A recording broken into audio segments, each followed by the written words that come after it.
Bonsoir, bienvenue ici à Cambé sur la piste BMX d'Omega. La jeunesse réunionnaise qui brille dans le monde entier grâce au sport, c'est souvent aussi grâce à des éducateurs, des entraîneurs à l'île de la Réunion. Néanmoins, avec mon équipe de haut sport, je suis venu ce soir ici à Cambé à la rencontre de deux jeunes champions du monde de BMX race. Jérémy Botzen, 16 ans, champion du monde 2017 en catégorie Boy 16 à Rock Hill aux États-Unis. Tachan Minsan, 15 ans, champion du monde 2017 à Rock Hill aux États-Unis.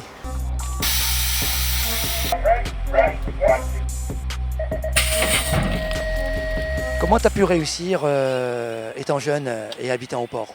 Au lieu d'aller faire le cagnard avec les camarades du port, le sport m'a permis de rester dans la bonne voie. Et voilà, à l'heure d'aujourd'hui, j'ai réussi des exploits que, étant jeune, j'imaginais pas, quoi. La finale des 16 ans, évidemment, on va surveiller Jérémy Botzen, le pilote du Stade Bordelais. Il est en tête, à l'image de Joris Donnet hier, mais c'est vraiment pas terminé. Regardez le numéro 4. Tu habites dans une belle région en métropole, l'Aquitaine, Bordeaux, c'est quand même joli. Mais ta maman te manque. Hein. Ah oui, ça, il n'y a pas plus de... Les parents en général, mais maman. Ouais, c'est vrai que maman, mais aussi papa, faut pas le croire. Mais les premiers mois, ça a été vraiment difficile. Parce que tu arrives dans quelque chose que tu connais pas du tout. Par rapport à la Réunion, c'est immense. Et faut trouver tes repères avant. Ça a été dur quelques mois, les premiers mois, mais après tu t'y fais. Voilà. Troisième position, elle le retrouve toujours à la France, mais Jérémy Botzen, vainqueur du Challenge Europe, Bordeaux. Il m'a dit que tu lui manques beaucoup. Je pense bien, surtout en période d'hiver où le moral est un peu bas. Donc c'est le téléphone, c'est des petits textos, maman tu me manques, maman je t'aime. Après on essaye de consoler même la distance, quoi. C'était son choix, donc on est obligé de le suivre aussi. Oui, c'est beaucoup de sacrifices. Jusqu'à 2024, il a dit, pour les Jeux Olympiques à Paris. C'est son objectif, 2024, donc on se prépare dès maintenant. Tatiane, 15 ans, déjà champion du monde. Qu'est-ce qui te motive pour la suite de ta carrière? S'entraîner encore plus et voir regagner les 3 titres l'année prochaine, quoi.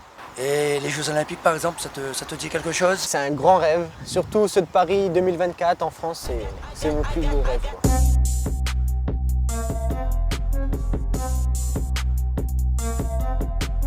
Explique-moi un petit peu comment ça se déroule la vie d'un jeune qui doit associer les études et le sport de très haut niveau. On se lève le matin, on va à l'école, après on va à l'entraînement, on retourne en cours l'après-midi, après on revient à l'entraînement le soir, on rentre, on est fatigué, on va faire les devoirs, on mange, on dort.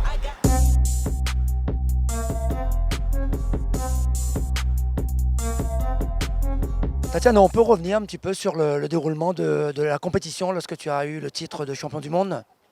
C'était pas gagné, au début j'ai raté mon start, j'étais dans le groupe de tête, on était dans les 4 premiers comme ça, et au premier virage il y a eu une ouverture et je suis passé à l'intérieur et puis voilà. Didier, c'est quand même un sacrifice de laisser son fils partir en métropole pour faire du haut niveau. Ça a été mûrement réfléchi, autant par mon épouse et moi-même, mais par Tatiane. Je veux dire, c'est un jeune qui sait ce qu'il veut, il a toujours su ce qu'il voulait faire. Et en fait, ce qui nous a motivés, nous, ces les années qu'il a passées ici avec nous, tous les ans, on a dit, papa, il faut que je parte, papa, il faut que je parte. Et à un moment, je dis, montre-nous que tu es capable de partir. Et il a fait tout ce qu'à chaque fois qu'il s'est mis des objectifs, il dit, papa, si j'atteins l'objectif, je pourrais partir. Si j'atteins, à chaque fois, il a monté au niveau. Ses résultats sportifs, ses résultats scolaires, tout a suivi. On s'est dit, tiens, on a eu raison de le faire confiance.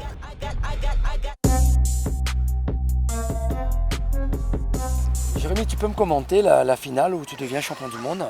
Alors j'ai fait le start qu'il fallait, je suis bien sorti de la grille, j'ai bien passé ma première bosse.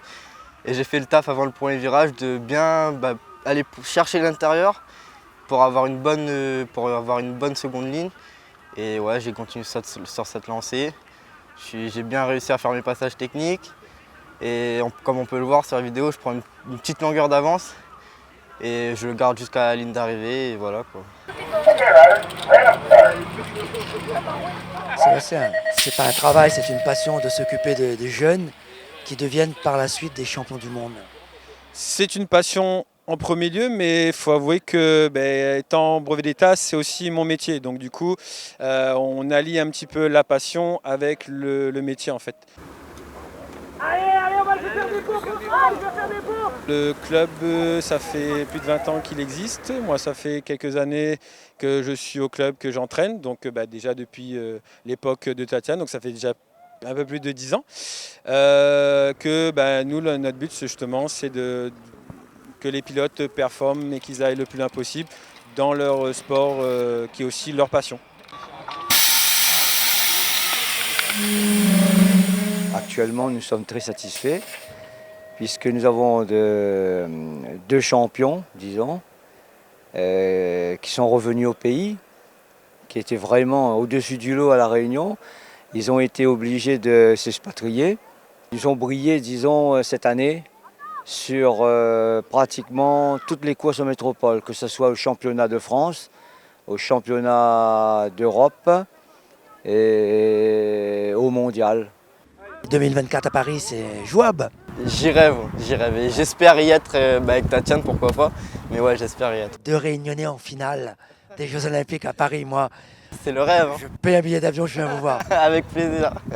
Au sport se termine ici à Cambé avec les futurs champions du monde.